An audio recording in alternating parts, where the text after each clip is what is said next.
Ayaw paawat sa pagpapakilig ang mag-love team na sina Charo Santos at Jaime Fabregas.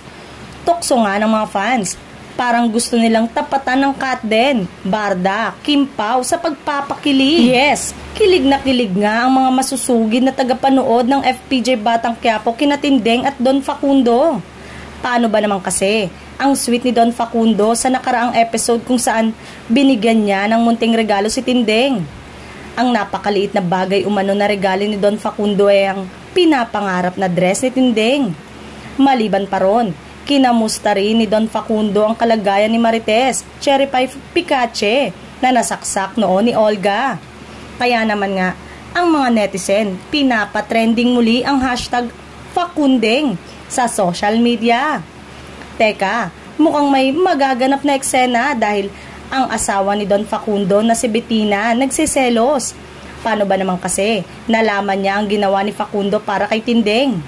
Akala nga ng mga manonood, hindi niya mahal si Facundo, pero bakit gano'n na lang ang kanyang selos? May iba namang nakaintindi sa sitwasyon niya na lalo at siya ang asawa. Kaaliw dahil invested talaga ang mga manonood sa Facundeng.